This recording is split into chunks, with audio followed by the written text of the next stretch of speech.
Good morning, everybody. Welcome back if you were with us on Tuesday. If not, welcome anyway. Tuesday, we talked about user variations and how to use those, and also different ways you can copy line items from one estimate or an order, to another. Today, we're going to shift gears, and the first topic is creating and using recurring orders. And there's a tremendous amount of similarity between, for creating them. So there's nothing really unique about that side of it. But then we'll focus a little bit more on how you can automate the scheduling of a recurring order, so that if you have something that's going to be scheduled on a repetitive basis, monthly, weekly, quarterly, you can automate that process. And then we'll spend quite a bit of time at the end talking about user-defined fields and how to customize them, to suit some of your operational practices. Nothing unique on the housekeeping side. The session will be recorded. There aren't any handouts. I'll be stopping at least 2 or 3 times. Hopefully, we'll have some questions that you would like to ask. And then I just, as a reminder, want to let you all know that there are lots of resources available to you, including one-on-one consulting services and how to schedule those. And then on the Sirius software or on the Sirius website, there you can find information about what webinars are available, what their schedules are, different wiki articles for more advanced topics, and then there's a very, very large repertoire of actual videos. So I just wanted to draw that to your attention.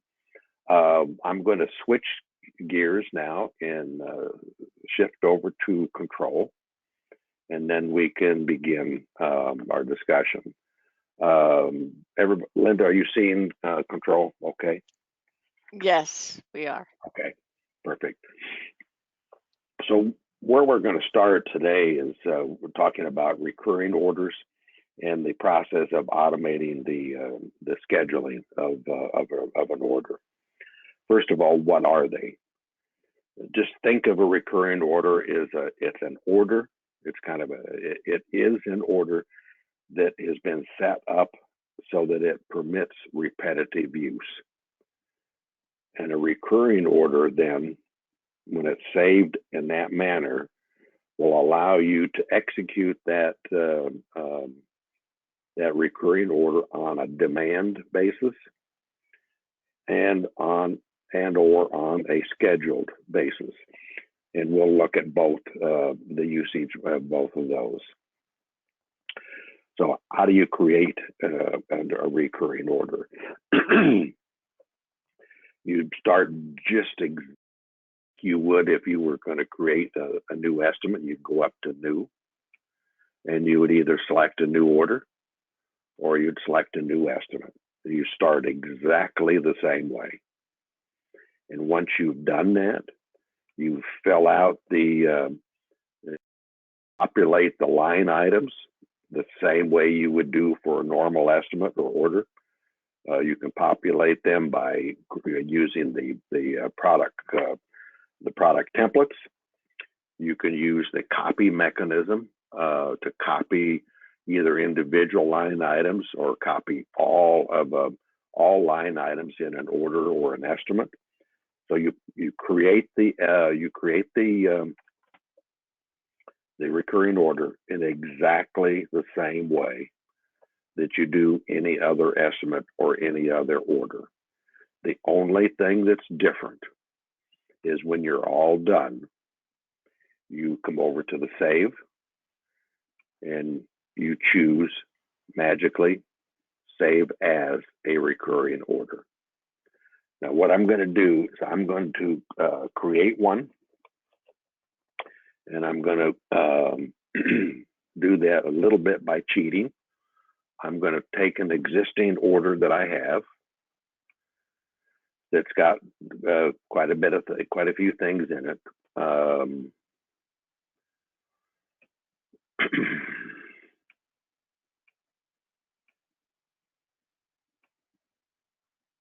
find the one that I want here. Just a second. 24. I'm going to clone that one.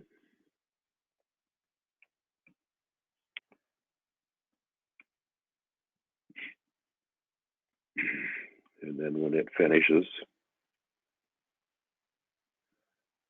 it's got a single line item and a couple of child items. And it's going to create a dozen 48 by 10 foot banners. Nothing spectacular. So assume that we entered those. And now I'm going to come over to save and save as a recurring order. And it now has saved it as recurring order number 5. Okay, that's really the extent of it. There's nothing unique or nothing complex about the actual process of creating a recurring order. It's the same as that for an estimate, and it's the same as that for an order. You just simply save it differently. So I've got I'm going to flip back here and go back to one a recurring order that I've already saved.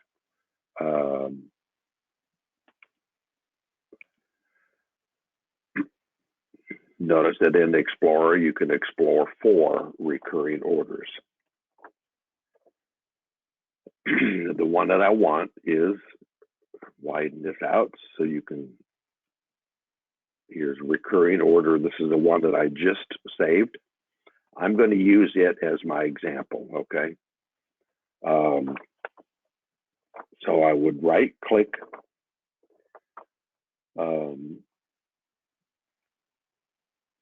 to do it on demand. As I said, you can do it either way. I'm going to click this one, and I'm going to do a right mouse click, and then I'm going to look at recurring order options,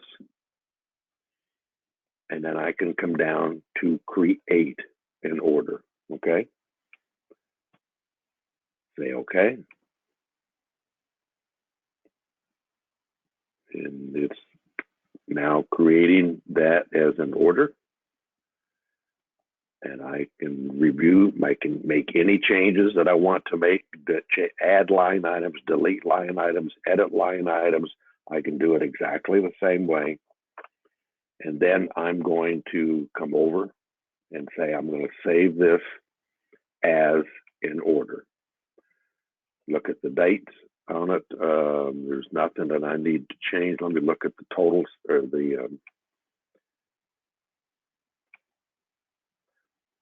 and it's now creating the order. It's order number 1070. Okay, so to create it on demand, you start with you build or you create or duplicate an order. You save it as a recurring order, and then you can select that recurring order and then create an order from it. That's what I referred to as creating one on demand. And then it's going to the result of that is going to save it as an order. I'm taking sips of coffee. My voice is slowly going away. Sorry about that. So now we want to shift gears.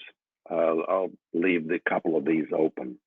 Now we want to talk about, well, how do you create a macro then? How do you create the macro to schedule the automation of a recurring order?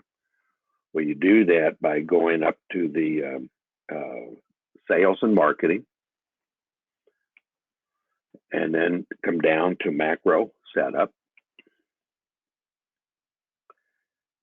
And now you've got a whole list of different things over here. And where we're going to focus, since we're working with a recurring order, where we're interested in the order macros.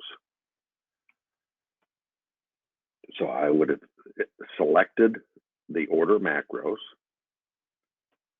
and then I can create a new one, And what I'm going to do is walk through one that I've already created to show you the process, okay? So the first thing under the description field, let me back up. I would have selected new macro right here, okay? If I wanted to start from scratch. And I've already created one. So rather than do it and do it again, I'm selecting this order number, recurring order number 4, and then I'll walk through the different fields. So I just wanted to clarify that you would normally start with new macro and then complete the fields. I've already done that, so I'm going to walk through and tell you what I've done, okay? So in the description field, basically the thing that you're doing there is telling it what the name is. And I'm going to change this to 5 after I edit it, excuse me. And I'll have to make that change in one other spot.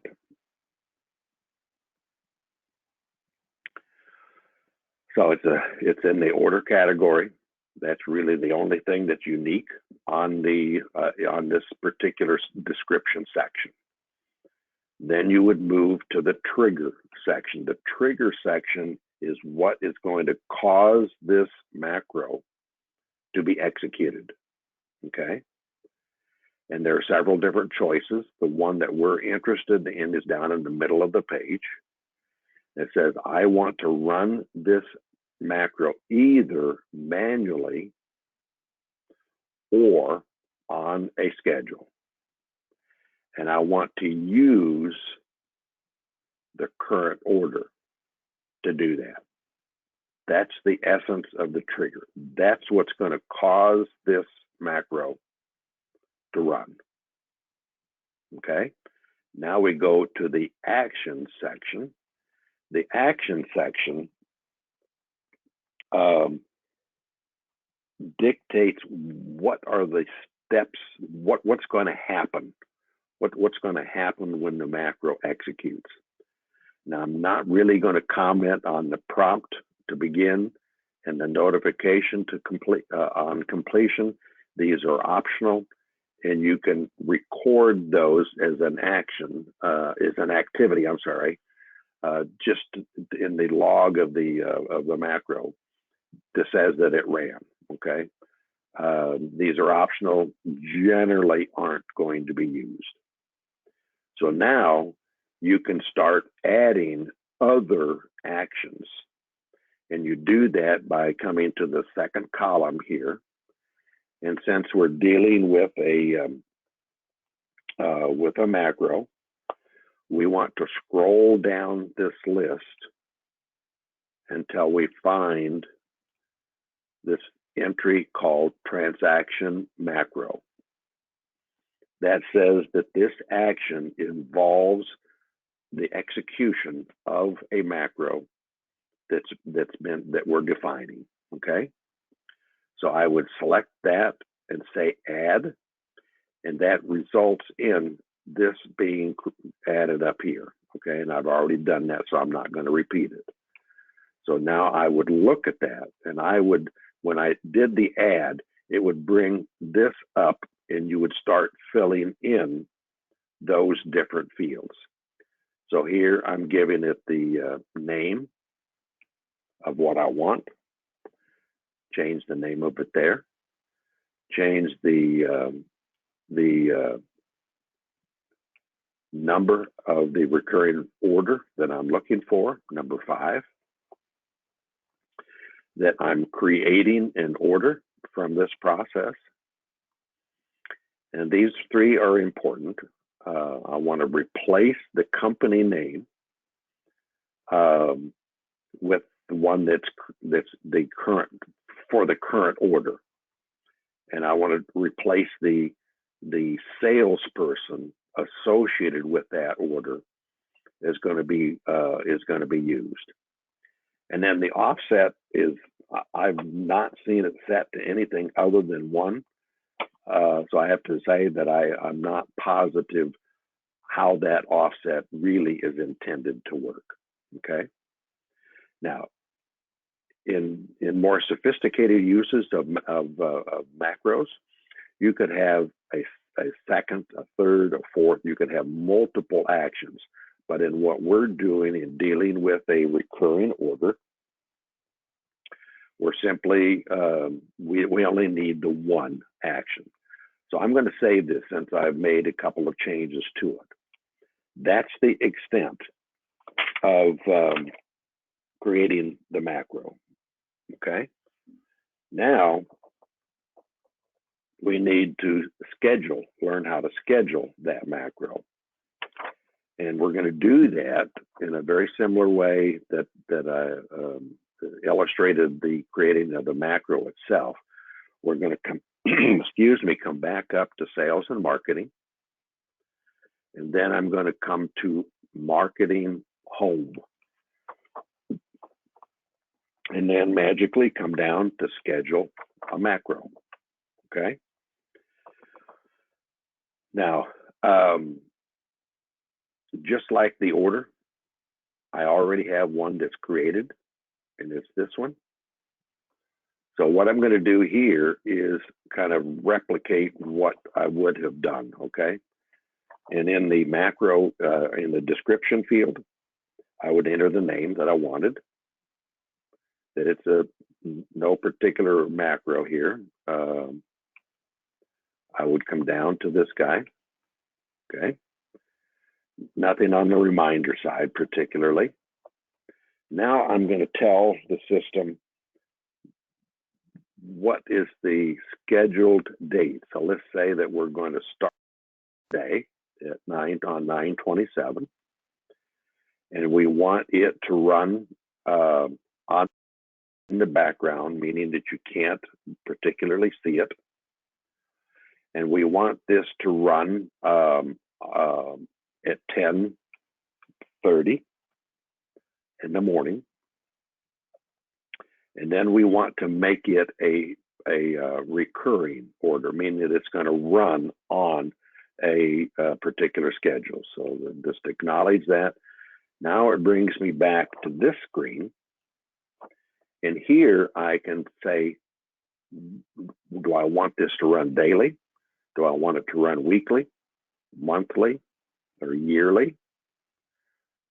So let's choose monthly. Then I can tell it that I want it to run on the first weekday, Sunday, Monday, Tuesday, etc. And I want it to run every month, or the number of months, I'm sorry. So I'd put in 12. Well, I'm scheduling it out 12 months is what I'm doing. No, leave that as it was. I'm sorry. I got ahead of myself. Then I am telling it here when I want it to start and when I want it to end.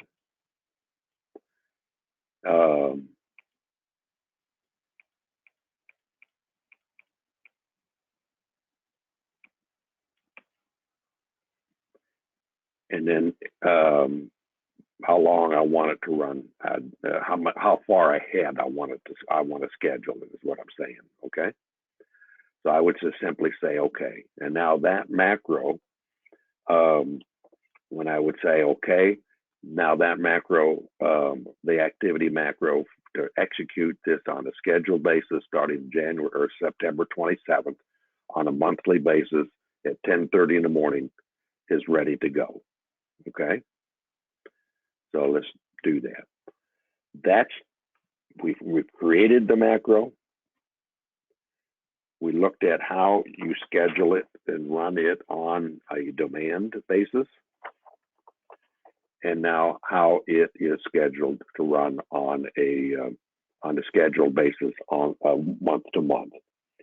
Now I'm going to shift gears here, and we're going to talk about the other topic, the UDF topic. And with any luck, that macro might run while we're talking. Okay. So now I'm going to start talking about user-defined fields.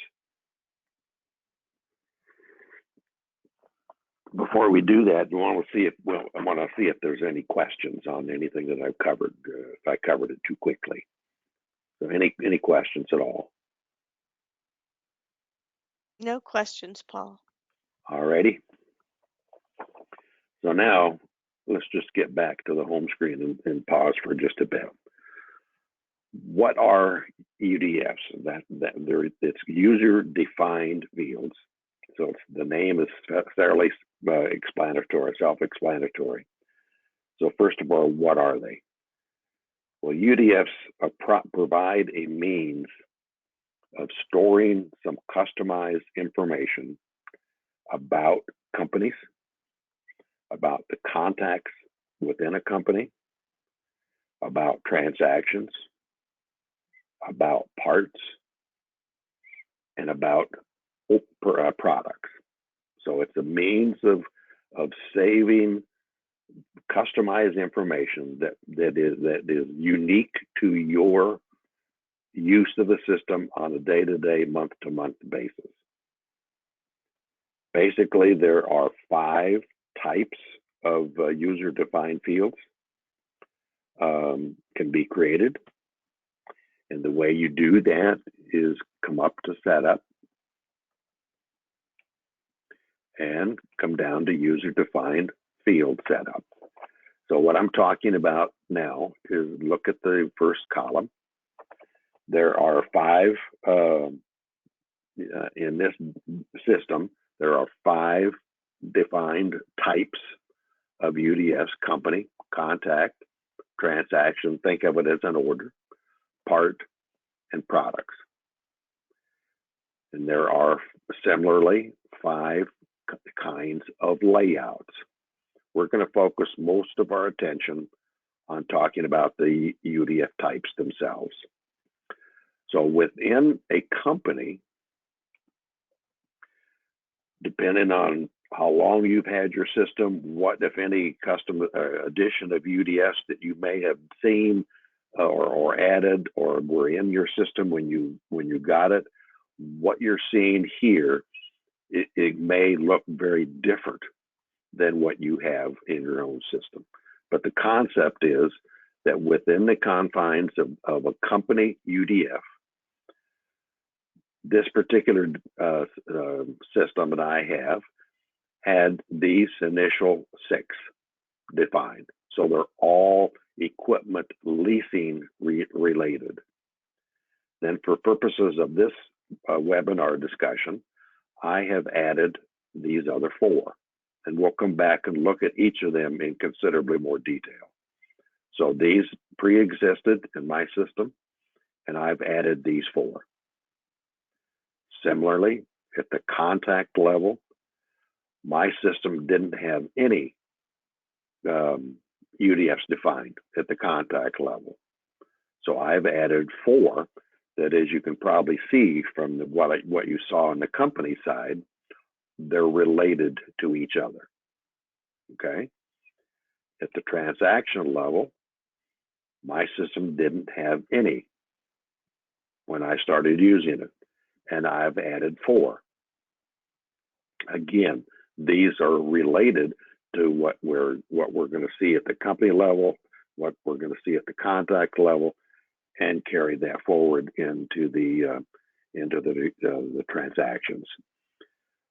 Parts in my system had many parts, and we're not going to illustrate anything but adding new UDFs at the part level, nor are we going to do that at the product level. Layouts, the only ones that really have any kind of a layout scope to them deal with the parts, and this is how you're going to see when you're working with a screen and doing filling in the blanks for a product. This is what you're going to see for some of the parts, and similarly at the product level. Again, I'm not going to focus on the creation of a layout. Just doing a quick scan on my notes. If we come back to a company one,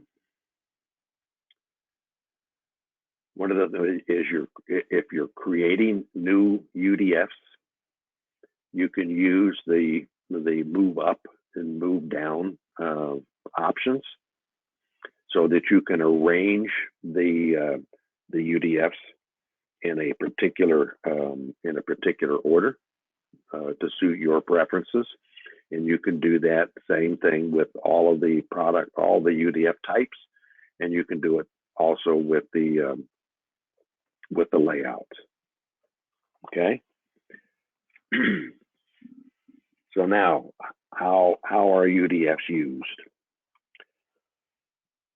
And to do that, I'm going to look at 3 different samples of what I've created. Okay. And the first example will simply be the process of adding a UPS account number for a company. Very, very simple.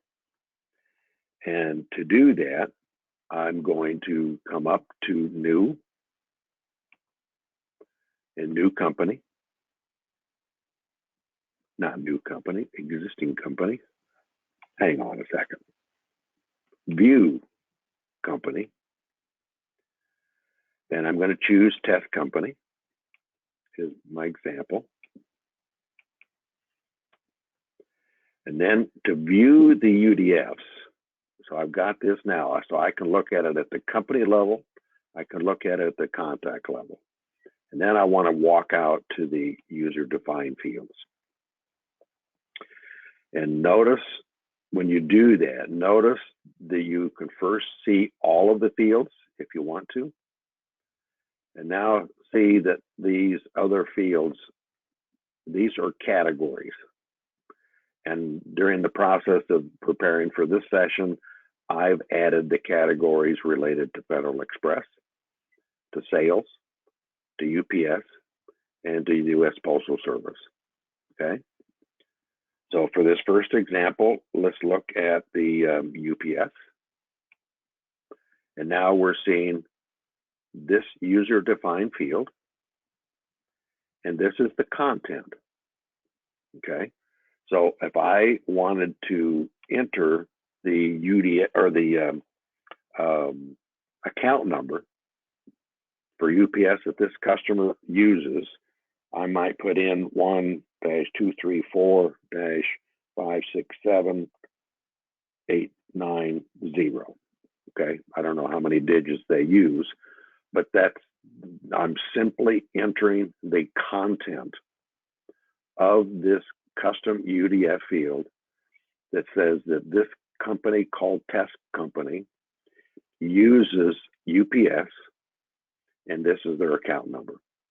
That's all it's intended to do. Okay. So now I added the UPS number. Okay. So now just take it one step further. Let's do that again by looking at the contacts of this company. And I want the contact for this to look at the owner or a contact that I want. If I had several of them in here, I could do it for each of them. Okay. And now I'm going to come out again to user-defined fields for this contact. I can look at all of the UDFs. I can look at the 3 that I've added here for Federal Express, UPS, or sales. So let's look at the UPS. And here I could edit this again that says this particular contact has a different UPS number that they're going to use. Again, that's all it's accomplishing.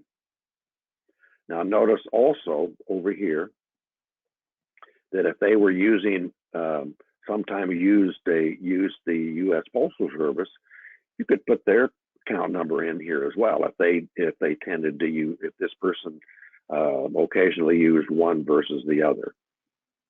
Okay. Now,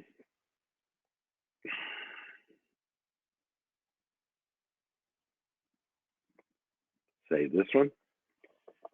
And now I want to go to an order. So I'm going to explore an order.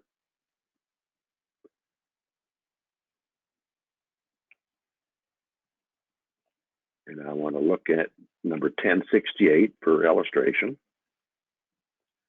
Again, I can come out to the area of UDFs, and I'm going to pick the advanced, come down to UDFs. And here I can look again at all of the fields or the categories, or I can pick a particular one.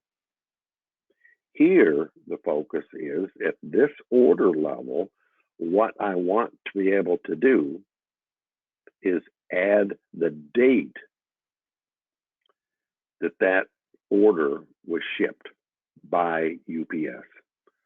So I would simply come in after I edit it, excuse me.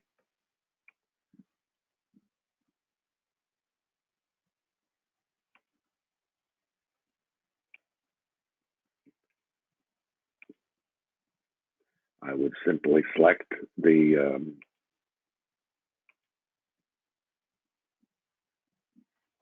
9/27/18.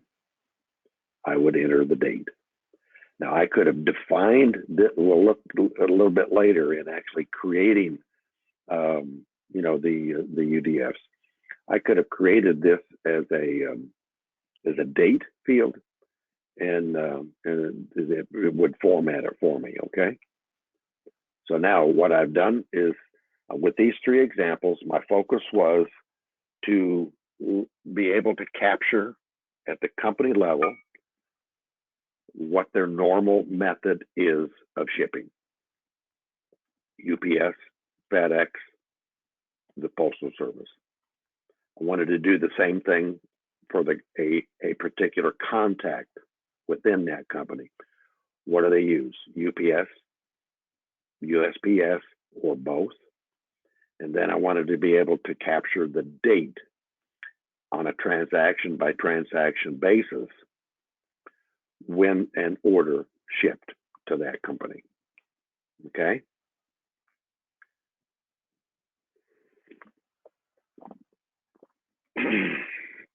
So let me just look at my notes here. I think I've kind of jumped ahead and talked about a lot of these, so I won't repeat.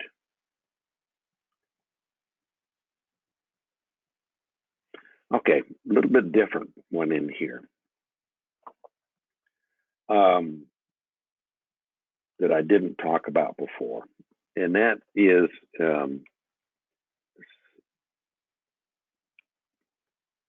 save that.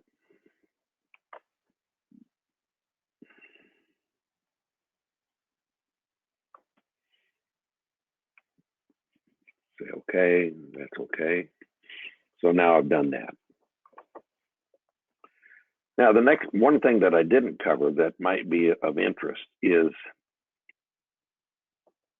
a lot of times when you're working with a company that has a lot of contacts, you need to know who the decision maker is, who plays the primary role in making the decision of whether an estimate is going to go forward as you know, become an order or things of that nature. So the example here is to look at a company. Come back to this one again. We'll come out to UDFs and look at sales. And here I've got one that's labeled decision maker. And I have already pre-populated at the company level primary contact is the key decision maker. Okay. You can also specify the decision-making process based on individuals, on the contact. So if I choose contacts and then the contact that I'm interested in, look at the UDFs, come down to sale, and here I've chosen this particular person, the owner, is the sole decision maker. That's all I wanted to say. So the company, it refers to the primary contact. The contact for this company is the primary, and he is the sole decision maker. That was the objective of the of this decision maker UDF that I added. Okay. So now let's switch and say, well, how do you create these UDFs to do these things that we just talked about and explored? So all of the UDF creation happens up here, setup, user defined fields,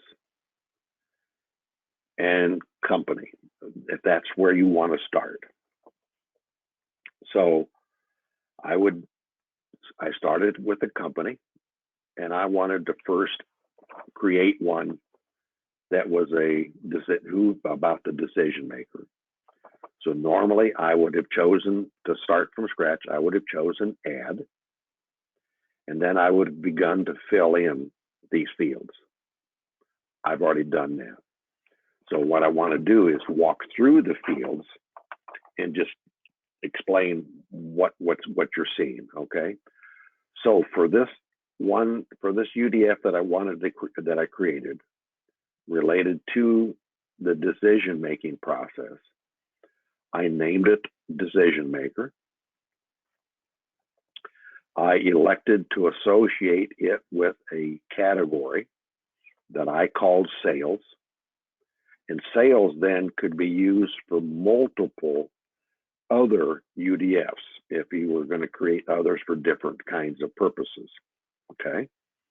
So I named it decision maker. It's part of the sales process, sales category. Then you got a bunch of other things that are more cosmetic in how they look. I can make it active. Later on, if we decided not to use that UDF anymore, I could make it inactive, and then it would disappear, just like you can make a company inactive. You can set up color schemes if you want to. So in my playing around, I use some with an aqua background and the values in aqua. You can ignore that. They're purely up to you for how you want to do that. So now we've come down, you put your check marks and whether you want to have this show for clients or for prospects, etc. And then not avoided, but didn't talk about this. This is a very, very important field, the data type. It says, what is the content? What's the format of the content that will be added when this UDF is being used? And all I've simply said is that it is going to be text. Okay. And the text is going to, it's going to be text, and it's going to be driven off of a drop-down box or drop-down. Okay. And in the drop-down, let me edit that UDF. In the drop-down, I simply left the first line is I'm not going to define it. Then the next line, I said it's the owner, it's the primary contact, it's a billing contact, sales manager, it's a production manager, or it's some other. These are just my visions of what might be the logical type of people at the company level that would be involved in the decision-making process. Okay, so it's a text entry, and it's going to happen based on the use of a drop-down box. And in that drop-down box, this is what I created. Okay, let's look at another one. Let's look at the UPS, the Federal Express.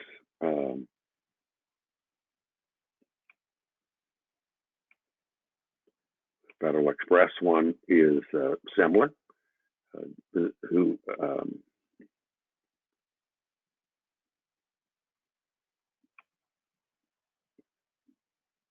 Didn't come back to the one that I wanted. Okay, for the Federal Express one, it's text again, because all I was entering was the actual account number that I wanted it to be. I created a category called FedEx, and there's no, it's just the text that I'm entering. So there's nothing from a drop-down box or anything of that nature. And the same thing's true with UPS, and the same thing is true with the U.S. Postal Service. So they would all look exactly the same. Coming down to the contact, if I were creating this, at the contact level, I named the UDF slightly different. And I said, what is this contact's role in the decision-making process? And again, it was text. I wanted this one also to be associated with the sales. I used the color schemes. These are going to be pretty consistent. And then this is going to be a drop-down box as well, but it is going to look differently. Here, the first row is blank, and this one says that this contact is only a gatekeeper. He may be a coach. He's the sole decision maker. He is a joint decision maker. He has some influence in the decision-making process, and he has virtually no influence on the decision-making process. Again, I stress, these are my thinking, reflect my thinking only, okay? So the creation process is very, very similar. Now the next one, at the transaction, whoops, I keep forgetting to save. Now let's come down to the transaction level. Here, at the transaction level, I want to, who's the shipper? And notice that I kind of goofed up and I didn't put the category in, but I could do that. Look here, I created one for FedEx, one for UPS, and in transaction. Here, I'm focusing on the shipping date, okay? Here, I'm focusing on who the shipper is. Is it UPS? Is it Federal Express or whoever? So here, I was using text from the pull down. Again, I used the pull down. Blank, I'm not defining it. Then I'm saying ship by a FedEx number or FedEx, ship by UPS, Postal Service, Courier, or other. Here, I'm saying I'm going to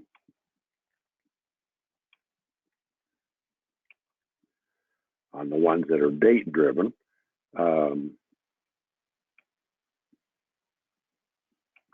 shift over to the one that I wanted here.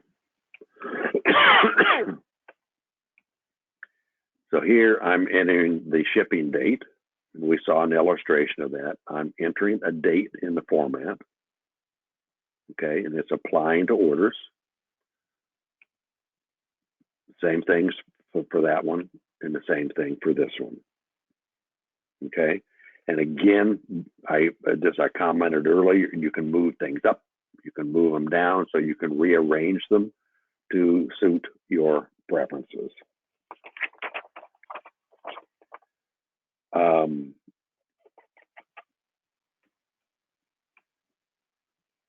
I think we've reviewed so let's go back just to kind of wrap things up. Let's go back and look at the company. And on this particular company that we've experimented with, we utilized UDFs. I added this one. So it says that they're using FedEx. It implies that they are not using FedEx. They are using UPS. And they are not using the Postal Service at the company level. From a sales perspective, saying that the primary contact is the key decision maker. Okay, let's look at the contact. At the contact level, I want to look at the UDFs again. All of them. Then I have the two. I think I just have neglected to add the one for USPS to this, and I probably should. But at FedEx, I could have a FedEx number in there for the contact only. I have that for the UPS only. At the sales level, I did define what this person's role was, and that's captured. And then lastly, we looked at an order.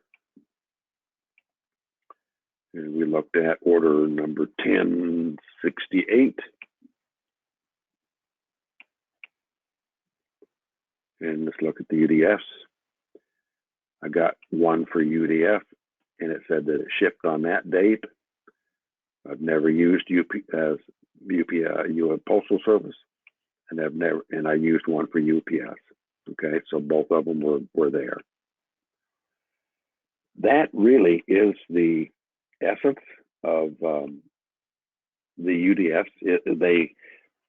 I've not used them extensively myself. I think I'm aware of some that have used them very extensively.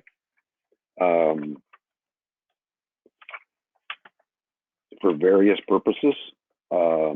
My intent was to keep it on a somewhat basic level and focus on some that might be more readily visualized and how to get them set up. So we've got about 5 or 10 minutes for questions on either the UDF side of the discussion or on going back to the first part. So the rest of the time is for questions.